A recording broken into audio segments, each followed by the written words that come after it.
Hello everyone. तो आज हम लोग को शुरू करना है एक्सरसाइज 3.4 का इंट्रोडक्शन। ठीक है, देखो इससे पहले वीडियो में एक्सरसाइज 3.3 तक का इंट्रोडक्शन सॉल्यूशन हर एक पार्ट कंप्लीट हो चुका है। ठीक है, तो इसमें हम लोग को पढ़ना है। देखो एक्सरसाइज 3.3 में हम लोग क्या पढ़े थे, सब्स्टिट्यूशन मेथड। चलो एक्सरसाइज 3.1 में हमने क्या पढ़ा था, हमने इंट्रोडक्शन पढ़ा था, किसी भी इक्वेशन को कैसे बनाते हैं और किसी भी इक्वेशन को हम कैसे ग्राफ पे प्लॉट करते हैं, बस उसका सॉल्यूशन निकालना हम लोगों ने नहीं सीखा था। इक्वेशन 2 में हमने ग्राफिकल में एक्सरसाइज 3.2 में हमने ग्राफिकल मेथड पढ़ा था, ग्राफिकल मेथड हमने पढ़ा था। ठीक है, और एक्सरसाइज 3.3 में हमने क्या पढ़ा था, हमने पढ़ा था सब्स्टिट्यूशन मेथड, सब्स्टिट्यूशन मेथड। ठीक है, अब हम लोग को पढ़ना है एक्सरसाइज 3.4 में हम लोग को पढ़ना है एलिमिनेशन मेथड। ठीक है, देखो हमने पहले ही बताया था कि इसमें 6 एक्सरसाइज हैं। 6 एक्सरसाइज में हम लोग को डिफरेंट मेथड और डिफरेंट तरीके को हमको क्या पढ़ना है कि उसमें कैसे कैसे किस इक्वेशन से, किसी भी दो इक्वेशन को, लीनियर इक्वेशन इन 2 वेरिएबल को किसी भी मेथड से हम कैसे सॉल्व करते हैं। ठीक है, हमको यही सीखना था। अब देखो 2 मेथड हम लोग को ऑलरेडी आ गया, कौन कौन सा, ग्राफिकल मेथड और सब्स्टिट्यूशन मेथड। अब हम तीसरा मेथड सीखने जा रहे हैं, कौन सा, एलिमिनेशन मेथड। ठीक है, चलो तो हम एलिमिनेशन मेथड पे चलते हैं। इस मेथड का नाम है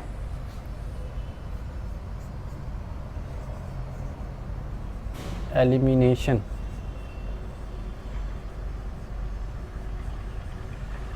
मेथड।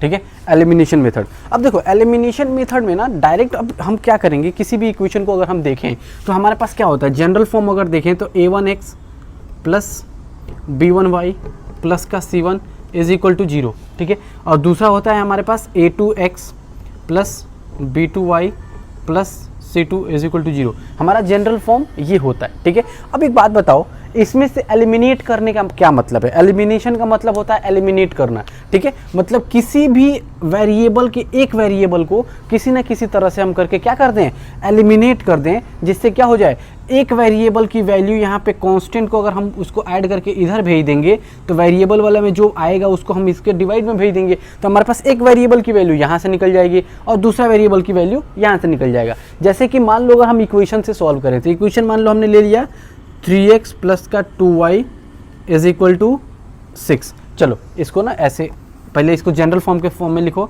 माइनस का 6 इज इक्वल टू 0। ठीक है, माइनस का 6 को हमने उधर भेज दिया तो यहाँ पे क्या हो जाएगा, इज इक्वल टू 6 हो जाएगा। ठीक है, अब सिंपल सी बात है कि अगर हम दूसरा इक्वेशन देखें तो दूसरा इक्वेशन मान लो कि हमारे पास है 4x प्लस का 2y is equal to 8।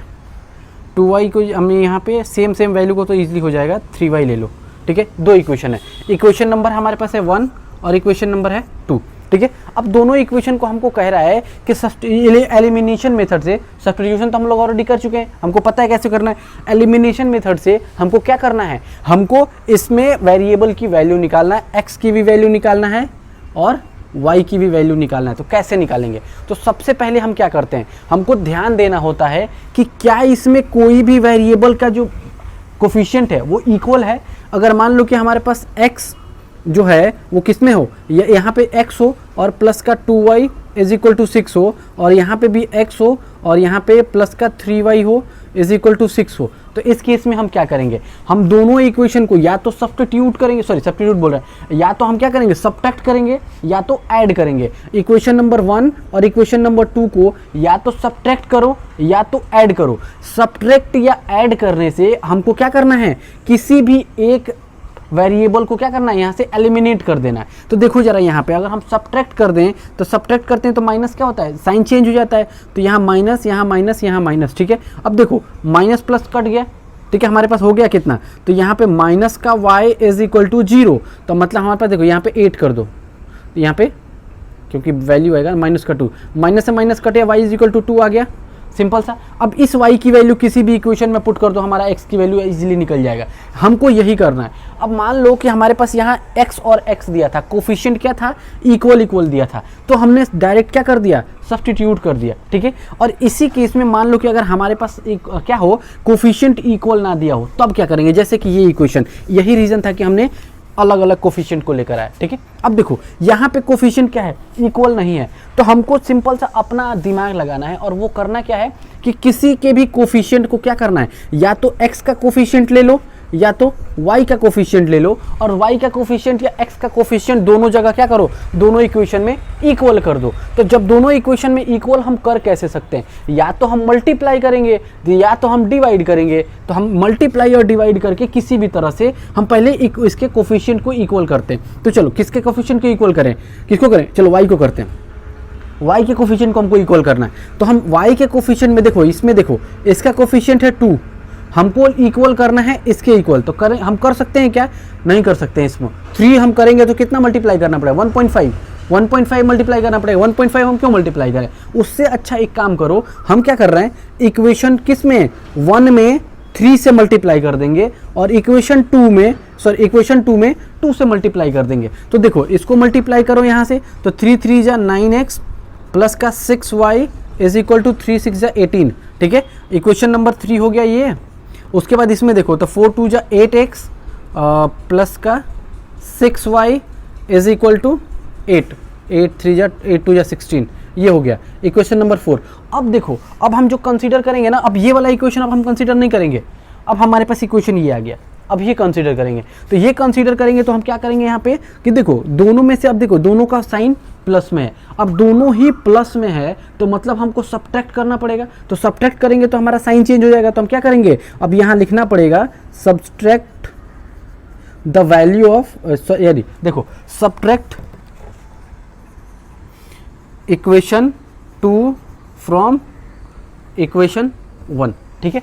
Equation 2 में से इक्वेशन 1 को अगर हम सब्ट्रैक्ट करें तो हमारे पास क्या होगा, चलो ये तो अभी समझा रहा हूँ, इसको लिखना नहीं है, इसके बाद जब हम एग्जांपल नंबर क्वेश्चन पे चलेंगे वहां से आप लोगों को लिखना है, ये सिर्फ समझना है, ठीक है, ये समझने के लिए कर रहा हूँ। अब देखो सब्ट्रैक्ट करेंगे तो हमारे पास क्या हो जाएगा, साइन चेंज, मतलब ये माइनस और ये भी माइनस, ठीक है। तो देखो हमारे पास क्या हो जाएगा, 9x में से 8x चला गया तो हमारे पास बचा क्या, हमारे पास सिंपल सा x बच गया। और देखो ये प्लस का है ये माइनस का है, कट गया, हमारे पास बचा क्या, यहाँ पर 18 में से 16 चला गया, 18 में से 16, ठीक है। तो कितना बच गया हमारे पास 2, तो x इज इक्वल टू हमारे पास आ गया 2। अब x की वैल्यू सिंपल सा किसी भी इक्वेशन में, इक्वेशन 1 या इक्वेशन 2 में रख दो, इक्वेशन 1 या इक्वेशन 2 में रखो तब भी हमारा वही वैल्यू आएगा, इक्वेशन 3 या इक्वेशन 4 में रखो तब भी हमारा वही वैल्यू आएगा। तो चलो अब इक्वेशन 2 में रख के देखो, इक्वेशन 1 में रख के देखो, तो हमारे पास क्या हो जाएगा, 3 × 2 प्लस का 2y इज इक्वल टू 6, 3 2 जा 6 उधर चला गया, तो हमारे पास क्या हो जाएगा, 2y is equal to 6 minus का 6 यहाँ से हटा दो, तो y इज इक्वल टू 0। अब ऐसा क्यों, प्लस का 6 माइनस का 6 0, और ये मल्टीप्लाई में डिवाइड बाई 2, 0 डिवाइड बाई 2, मतलब हमने क्या बताया था कि 0 डिवाइड बाई एनीथिंग क्या होता है 0, ठीक है। और एनीथिंग एक्सेप्ट क्या होना चाहिए, एनीथिंग की जगह हमको 0 नहीं होना चाहिए, क्यों, क्योंकि 0 बाई 0 हमारा क्या होता है, अनडिफाइन होता है, ठीक है। तो ये ध्यान रखना, ठीक। तो चलो यहाँ पे हो गया, इतना समझ में आ गया।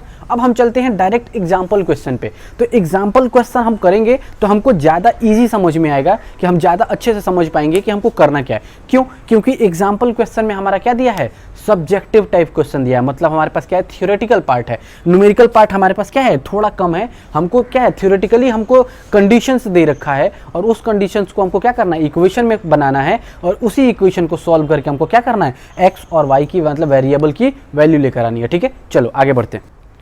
देखो अब हम चलते हैं एग्जाम्पल नंबर 11 पे।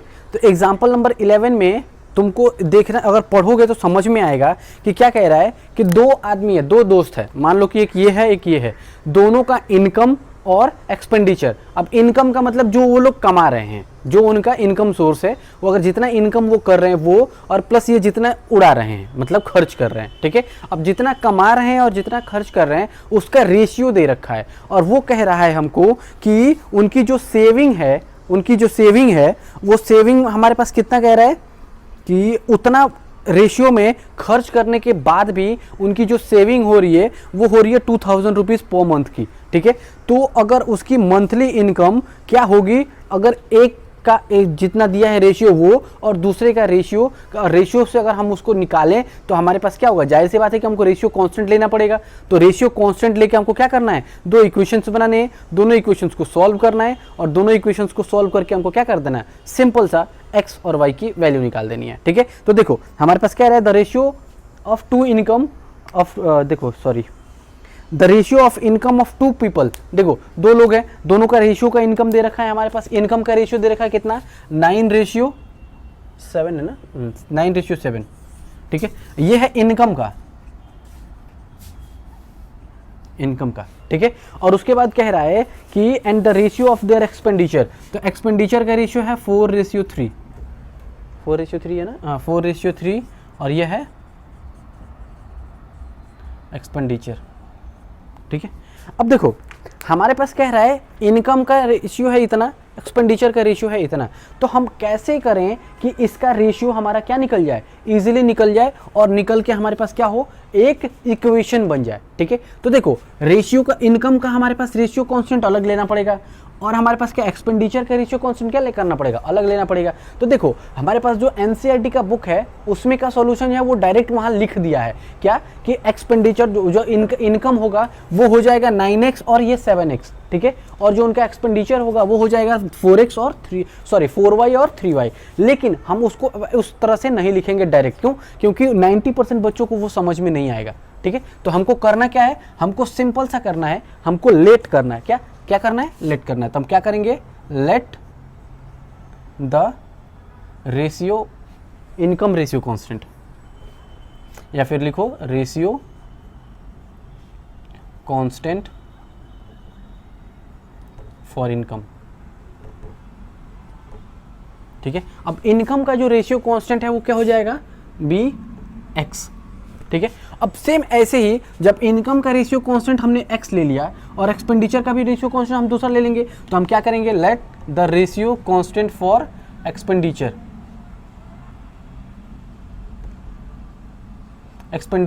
B y। ठीक है, तो देखो हमारे पास क्या हो जाएगा कि अगर हमने ये देखा तो हमारे पास क्या हो जाएगा, तो देयरफॉर इनकम क्या हो जाएगा हमारे पास, therefore income of two people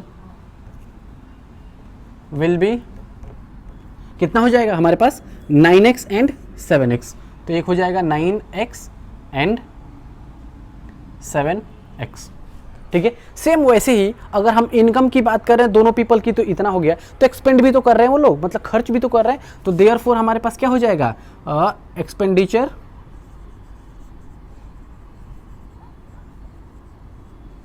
of two people will be, कितना हो जाएगा, 4y एंड 3y। ठीक है, अब देखो पहले अब हम देखें, अब अकॉर्डिंग टू क्वेश्चन चले तो कह रहा है each of them manage to save 2000 rupees per month. मतलब देखो अगर हम फॉर पर्सन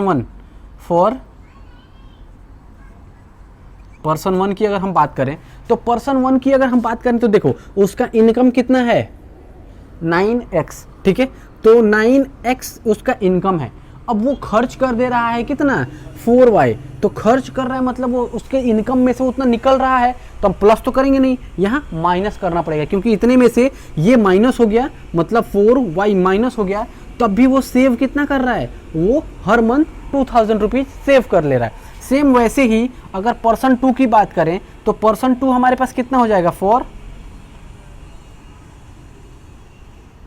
पर्सन 2। तो पर्सन 2 की अगर हम बात करें तो पर्सन 2 का इनकम कितना है, 7000 मतलब 7000 बोल रहा हूँ, 7x।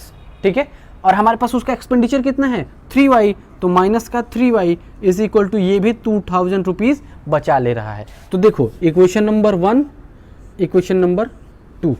ठीक है, अब दो इक्वेशन हमारा इजीली बन गया। तो देखो एक काम करो, इसको यहां तक लिख लो। ठीक है, उसके बाद हमको करना क्या है हम ये बताते हैं। ठीक है, अब देखो हमने क्या बताया था कि किसी ना किसी एक कोफिशिएंट को या तो x का कोफिशिएंट 0 इक्वल कर दो दोनों इक्वेशन का, या तो y का कोफिशिएंट इक्वल कर दो दोनों कोफिशिएंट का। देखो अब हमारे लिए देखो 9 और 7 का मल्टीप्लाई करना थोड़ा ये वाला बड़ा हो जाएगा, ठीक है। तो हम करेंगे क्या, हम 4 और 3 के कोफिशिएंट को, जैसे y के कोफिशिएंट को इक्वल करेंगे, ठीक है। तो जब y के कोफिशिएंट को इक्वल करेंगे तो हमारे पास क्या हो जाएगा, तो यहाँ पे लिख दो, जब मल्टीप्लाई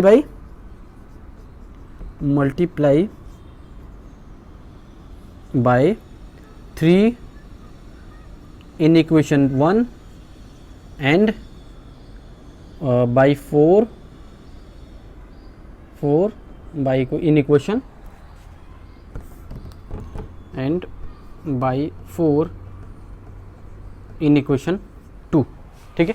अब जरा देखो ध्यान से, अगर इक्वेशन 3 देखो, इक्वेशन 1 में 3 से मल्टीप्लाई करें तो देखो यहाँ पे कितना हो जाएगा, 27x माइनस 3 4 जा 12y इज इक्वल टू, अब देखो 3 से इसमें भी तो मल्टीप्लाई करना पड़ेगा, तो ये हो जाएगा 6000, ठीक है। तो ध्यान रखना, बहुत बच्चे यही गलती करते हैं, LHS साइड में तो मल्टीप्लाई करते हैं, RHS वाला भूल जाते हैं। तो RHS वाला आप लोग को नहीं भूलना है, और ये हम लोग को क्या करना है, यही ध्यान रखना है कि हमारी गलती ना हो कहीं, ठीक है। चलो आगे बढ़ते हैं। तो देखो दूसरे इक्वेशन में हमको कितने से मल्टीप्लाई करना है, 4 से, तो 4 से मल्टीप्लाई करो, तो 4 से अगर हम मल्टीप्लाई करें कितना हो जाएगा, 4 7 जा 28 x माइनस 4 3 जा 12 y, और ये हो जाएगा इज इक्वल टू 4 तो 8000, ठीक है। ये देखो हमारे पास इक्वेशन आ गया, इसको इक्वेशन ले लो 3, इसको इक्वेशन ले लो 4, आ गया। अब हमको कैसे करना है, अब हमारे पास देखो दोनों, हमारे पास हमने क्या बताया था कि जब दोनों का दोनों साइन सेम हो जाए, तो दोनों का दोनों अगर साइन सेम है तो हम क्या करेंगे, सब्ट्रैक्ट करेंगे, ठीक है। तो हम अब देखेंगे यहाँ पे, तो हम इसकी ज़रूरत नहीं है अभी, यहाँ से इसको हटा दो, तो इसकी भी ज़रूरत नहीं है, इसको भी हटा दो यहाँ से, ये तो आप लोग लिख लिए होंगे, ठीक है। अब हम चलते हैं इसके इधर साइड में, ठीक है। तो देखो फ्रॉम इक्वेशन 3 एंड इक्वेशन 4 से अब देखो, तो इक्वेशन 3 और इक्वेशन 4 से जब देखोगे तो क्या आएगा, y का कोफिशिएंट दोनों का सेम है, तो हम क्या करेंगे, सब्ट्रैक्ट इक्वेशन 3 बाय इक्वेशन 4। अब इक्वेशन 4 में से इक्वेशन 3 को क्या करना है, सब्ट्रैक्ट कर देना है। तो देखो इक्वेशन 4 हमारे पास कितना है, 28x माइनस का 12y इज इक्वल टू 8000, और हमारे पास दूसरा इक्वेशन कितना है 7, और ये है 27x माइनस का 12y इज इक्वल टू 6000। अब हमको सब्ट्रैक्ट करना है, तो सब्ट्रैक्ट करना है तो मतलब हमारे पास ये माइनस और ये माइनस है, तो ये प्लस, और ये प्लस है तो ये माइनस, ठीक है। अब देखो जरा ध्यान से, 28x में से 27x चला गया, बचा क्या, x, इससे ये माइनस से ये प्लस कट गया, इज इक्वल टू, यहाँ पे देखो टोटल हमारे पास कितना है, 8000 ऊपर और 6000 नीचे, तो हमारे पास आया कितना, ये 2000, मतलब हमारे पास x इज इक्वल टू कितना निकल गया, 2000। अभी हमको क्या निकला है, सिर्फ और सिर्फ x की वैल्यू निकला है। अब हमको निकालना क्या है, हमको निकालना है y की वैल्यू, ठीक है। तो y की वैल्यू हमारे पास कितना निकलेगा, तो देखो जरा, तो y की वैल्यू, तो हम क्या करेंगे, put the value of x in equation 1। अब इक्वेशन 1 में रख दो जरा, देखो तो हमारे पास 9 इंटू 2000 माइनस का 4y इज इक्वल टू 2000, ठीक है। अब जरा देखो 9 टू 18,000 और इसको इधर भेज दो, तो माइनस का 4y is equal to 2000 plus में और माइनस में हो जाएगा कितना, 18,000, ठीक है। तो 18,000 में से हमारे पास ये 2000 चला गया, तो कितना बचा, माइनस का 4y is equal to minus का 16,000, दोनों तरफ माइनस है, माइनस से माइनस कट गया, तो y इज इक्वल टू कितना हो जाएगा, 16,000 डिवाइडेड बाई हमारे पास ये हो जाएगा कितना, 4, ठीक है। तो हमारे पास y की वैल्यू देखो, ये हो गया हमारे पास, कट गया, तो ये कट जाएगा, हमारे पास कितना हो जाएगा, 4000 आ जाएगा। तो y की वैल्यू हमारे पास कितना आ गया, देखो तो y इज इक्वल टू आ गया हमारे पास कितना, 4000, ठीक है। तो y की वैल्यू हमारे पास 4000 आ गया। अब लेकिन हमसे ये नहीं पूछा है कि x की वैल्यू बताओ और y की वैल्यू बताओ, हमसे ये कह रहा है, अच्छा कहाँ गया इधर, हमसे ये कह रहा है कि उसका मंथली इनकम बताओ, ठीक है। तो मंथली इनकम बताएंगे तो हमारे पास मंथली इनकम कितना है, तो सिंपल सी बात है कि अब क्या करेंगे, एक्स और वाई दोनों की वैल्यू क्या करेंगे, किसी एक इक्वेशन में रख दो। पर्सन 1 की मंथली इनकम कितना होगा, तो हम इतना इस इक्वेशन में रखेंगे। तो फॉर पर्सन 2 का मंथली इनकम कितना होगा, तो हम उसको इस इक्वेशन में रख देंगे और उसका हम क्या करेंगे, उसकी वैल्यू निकाल लेंगे। ठीक है, चलो तो सिंपल सी बात है कि हम इसको क्या करना है, इक्वेशन 1 और इक्वेशन 2 में इसकी वैल्यू रखते हैं और उसका वैल्यू निकाल लेते हैं। ठीक है, देखो बहुत बार करता क्या है, हमसे सिर्फ इतना पूछता है कि x और y की वैल्यू, वेरिएबल की वैल्यू निकाल दो। तो हम वेरिएबल की वैल्यू हमने क्या किया, निकाल दिया। बहुत जगह क्या होता है कि हमारा आंसर यहीं पे आ जाता है, लेकिन इसमें हमसे क्वेश्चन पूछा है कि मंथली इनकम बताओ। तो मंथली इनकम के लिए हम क्या करेंगे, तो फॉर पर्सन 1 की बात करो, तो फॉर पर्सन 1 की बात करो। तो पर्सन 1 की हम बात करें तो हमारे पास कितना हो जाएगा, जरा देखो सिंपल सी बात है कि मंथली इनकम, एक्सपेंडिचर नहीं, मंथली इनकम की बात करना है। तो मंथली इनकम देखो जरा, इनकम कितना है, इनकम का रेशियो इतना है 9x। तो फॉर पर्सन 1 का जो इनकम है वो कितना हो जाएगा, इनकम विल बी कितना 9x। तो मतलब कितना हो जाएगा 9 इंटू 2000, तो मतलब हमारे पास कितना हो जाएगा 18,000 रुपीज़, इतना 18,000। और देखो अब फॉर पर्सन 2 की बात करो, फॉर पर्सन 2 तो हमारे पास उसका मंथली इनकम कितना है 7x। ठीक है, तो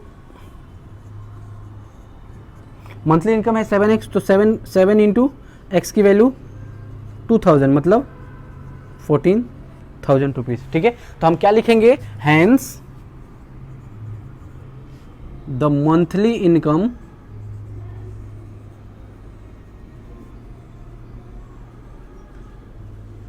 of person 1 is 18,000 and person 2 is 14,000 rupees answer. ठीक है, ये हो गया हमारे पास इसका आंसर। लेकिन अगर हमको बहुत बार जगह क्या करता है, इसका सॉल्यूशन निकालने को सिर्फ कहता है, तो हमारा सॉल्यूशन सिर्फ यहीं तक आएगा, मतलब जो हमने इसके पहले वाला पोर्शन में किया था यहाँ पे सिर्फ वहीं तक आएगा, उससे आगे हमारा नहीं आएगा। ठीक है, चलो इक्वेशन ये हमारे पास देखो, एग्जाम्पल नंबर 11 जो है वो हो गया। एग्जाम्पल नंबर 11 को थोड़ा मैंने एक्सपेंड किया, क्यों, क्योंकि समझाने के लिए, ठीक, कि हमको एग्जैक्टली करना क्या है। अब आया हमारे पास एग्जाम्पल नंबर 12। ठीक है,